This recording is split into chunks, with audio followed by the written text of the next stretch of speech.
the next thing we're going to do is set up our border. So let's change this to just the page view, and let's create an h4 element with a style tag.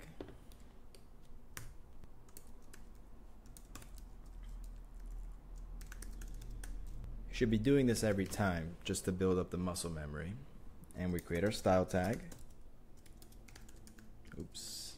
See, I was looking at the key, I wasn't looking at the screen. The autocomplete got me. Pay attention to that when we get to glitch. It's gonna happen a lot.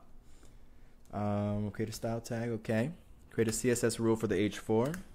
Good, give ourselves room to work. Let's close this up a little bit. Make it just the one, perfect.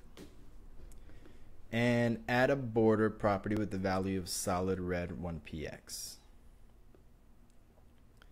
So I'm actually gonna change the order to this real quick. So, just eyes here on the screen, and I'm gonna show you the makings of the border property. So let's see if we can actually take a look.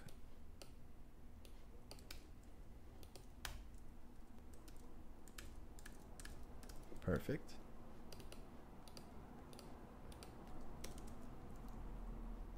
We have this bug again. Not gonna be able to avoid that.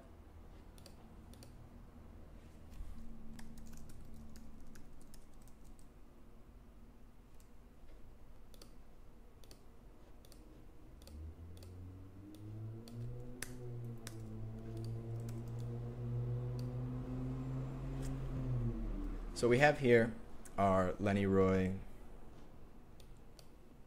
tag. Just want to show you one quick thing. You can do something similar too when you end up downloading Sublime Text. You'll have your work over here saved in a folder, and then opening it up in the browser, you can check your work in real time. So I want to set a border to Lennyroy. So what will I do? I'll use my border property and just set it to solid. Save. When you refresh, you'll see that by default it is a strong line, unbroken. The width appears to be 2 or 3 pixels, and the color is black. Now, what if you wanted to change it from a straight line on all 4 sides to dotted? Now, border has 3 parts to border, actually. Let's do them all one by one. And then later on, I'll go back to the lesson and show you how we do it in the real world, which is a shorthand, a shortcut way that we do it. But for now, let's just change border style to solid. And we'll see that nothing changes, because that is the default behavior. But if I change this to dashed, you'll see that now it stays black, it stays the same size, but the style is now gone from solid to dashed. And it can take several different ones, like dotted as well. Alright, but let's change that back to solid. Boom.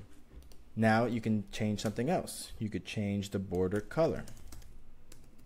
Unlike border style, border color is optional. You always need to define a border by either solid or less commonly dashed or dotted, but you don't always need to give it a color. We'll see a gotcha in that regard when we do our shorthand, where we're going to try to do a shorthand without the solid, and we'll see that the border is not going to work at all.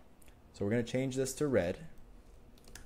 You see that the width stays the same, but the color of the border now changes. If we change this one to dashed, see a change there too. Now we just want to change the border width, which is the thickness of it, right? So if we change it to 5px, see it got much bigger. Change it to 100px. Ooh, that's unintentional. It's so big it's breaking the screen, but if you make it larger, you'll see that it is just a little too big to really get the full effect. Here's what you're seeing. We're going to change this one back to solid. So what I was trying to explain is that solid red 1px, you're kind of writing a lot just to do fairly little amount of change on the screen. These three values can be thrown onto just the border property and it will have the same effect. The computer will know, hey, these are the three different values that you're given to these three properties, all in a shortcut. Now there are kind of a lot of shortcuts out there, but this is the first one we're going to learn. So you're going to see that we're going to achieve this same setup without having to use these three lines. We're going to use just one. So we're going to erase all this, and then we're going to move on to border, just border. Now if we hit just solid, as we saw before, the default ones will come into place.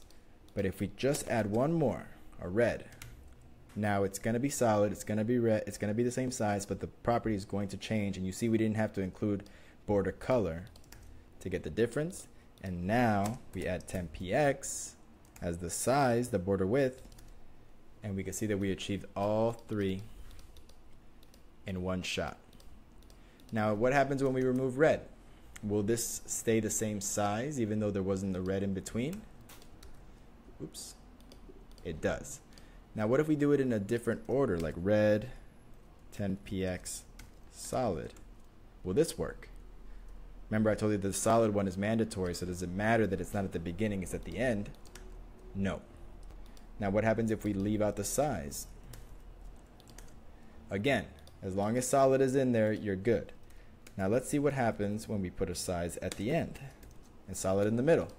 The order does not matter at all. It's a shortcut. You could write it out the long way, and maybe you should to get started, border width, border style, and border color.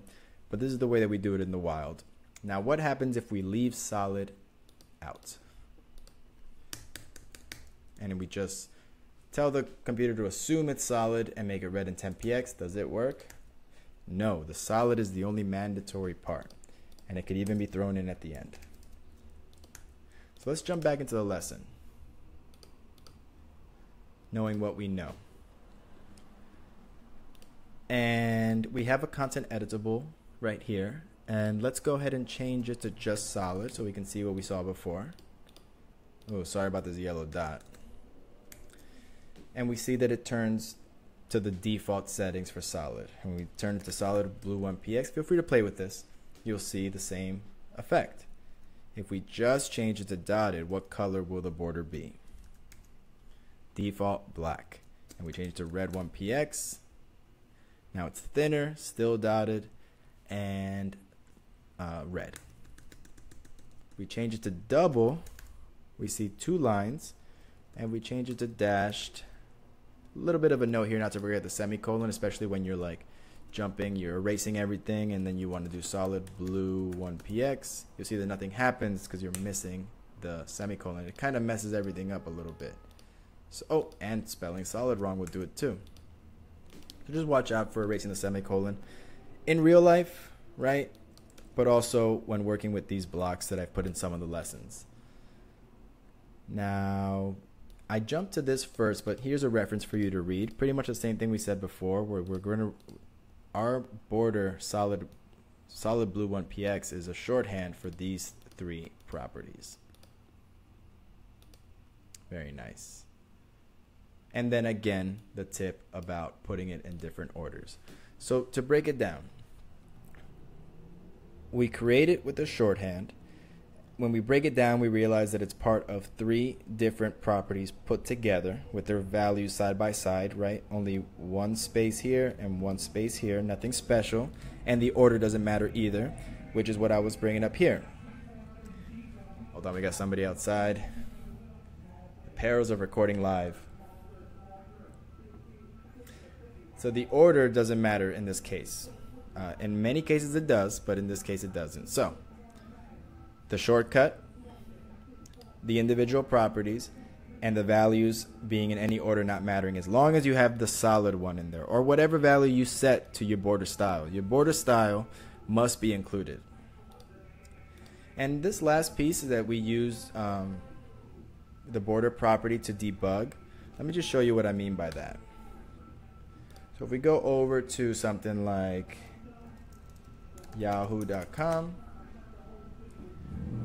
right, and I want to, oh man, heavy news day, hold on. we see here that someone at Google told me that this button right here needs to be shortened by a pixel or two. So you can't just go in and say make all buttons smaller by a pixel, because then it will affect this one and whatever other buttons might be on the page.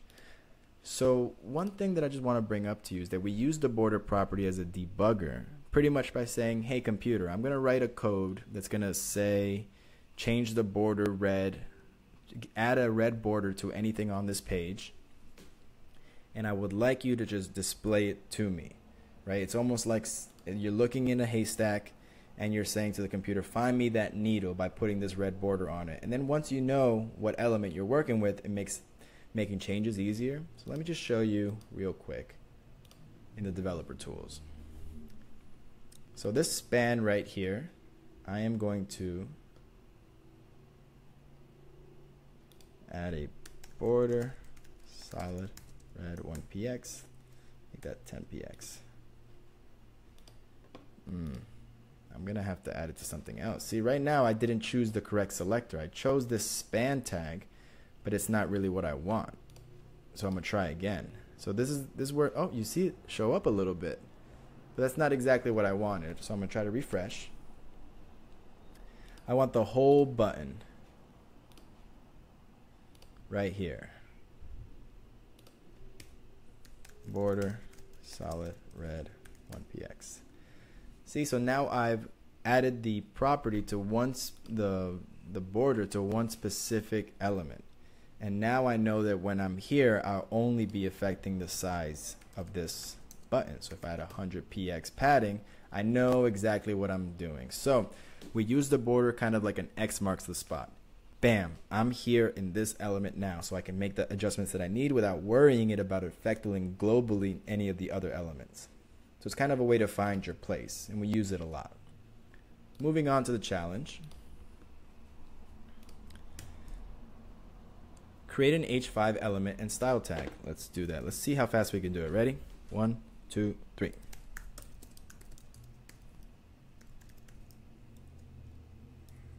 I'm actually much slower now that I'm trying to be fast. Next up, style tag.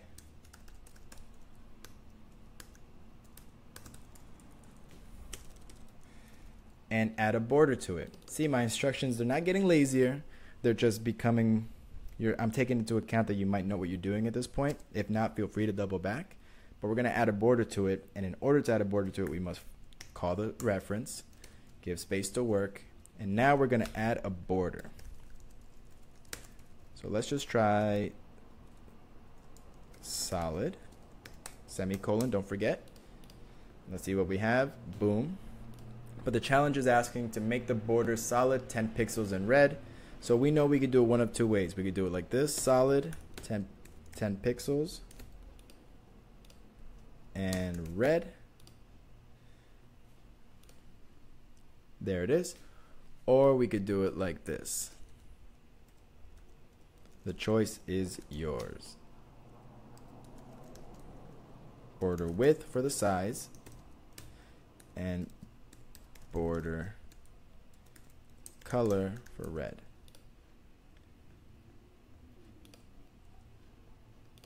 Interesting. What do you guys think is wrong? Oh, I've done this several times.